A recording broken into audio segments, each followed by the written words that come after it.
Sandra, one of the biggest worries investors had going into the federal budget was a potential change to the capital gains tax, but it didn't happen, and frankly, that wasn't the only thing that we thought that didn't happen.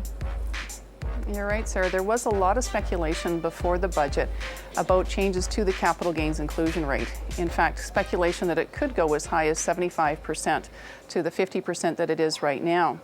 In addition, there was a lot of speculation too about the treatment of stock options and whether that was going to be changed. That didn't happen either. The last one was the small business deduction and whether or not there would be changes to which particular corporations would be allowed to take advantage of it. So I think the fact that there was no changes in this area still, I think, means clients need to sit down with their tax advisors and look at their strategies. And now is really a good time to do it, because they're in the process of pulling together all their tax papers and looking at everything to get ready to have their tax returns prepared. So it's an ideal time, I think, to sit down with their investment advisors, look at their financial plans, their investment plans, see if there's any tax strategies that they're not taking advantage currently of. Things like the tax-free savings account. If they're making charitable donations, are they structuring those charitable donations as tax efficiently as they can? There were some changes to private corporations. What changed? What happened there? The finance minister really signaled their concern with some of the tax planning strategies that are being used with private corporations that are really benefiting high-income taxpayers. And he identified three issues that he has maybe particular concern with. One is dealing with income splitting, and that's where you're taking income that would otherwise be realized and taxed in the hands of someone paying tax at the top rate, and you're putting it over into the hands of their family members who might be taxed at a lower rate. The second one is where you are holding a passive portfolio investment in a corporation.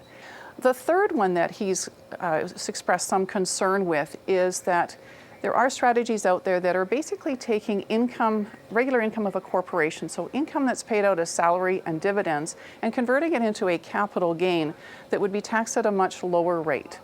Now, one of the things that he's done differently with regards to these concerns is he's going to release a paper, presumably I would say sometime before the end of June, that's going to address these concerns and also set out what the government plans to do in terms of legislative changes. So he's going to put it out to the tax community for them to review and make comments back to the government, and then draft legislation and final legislation will follow suit.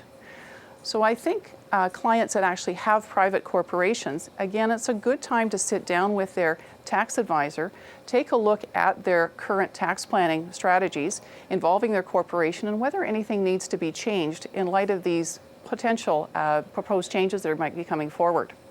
I'm hearing a very common theme here in your responses in terms of get in front of your advisor, your tax planner, and come up with a strategy. But another thing is Canada savings bonds. We learned today they're a thing of the past. So if you hold them, what do you do? And if you're looking for a similar investment, what's out there? Yeah, those Canada savings bonds have been around since 1946, and I think most of us either purchased them or had them given to us by our parent or our grandparent. They're a very popular vehicle years ago.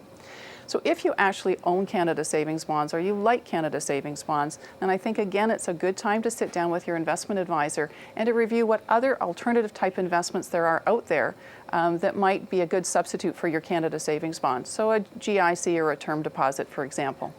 We also heard there was a beefing up of tax enforcement. And so when you hear that, what are you thinking about there? Well, I'm thinking again that the government is putting more money into the resources. So they're going to be hiring more tax auditors. They're going to be doing more audits looking at tax transactions and also looking at more tax compliance. So making sure that Canadians are filling out the forms that they're supposed to be doing, they're reporting all of their income, that sort of thing. That's Sandra Bussey from TD Wealth. Thank you very much for joining me, Sandra. My pleasure, Sarah.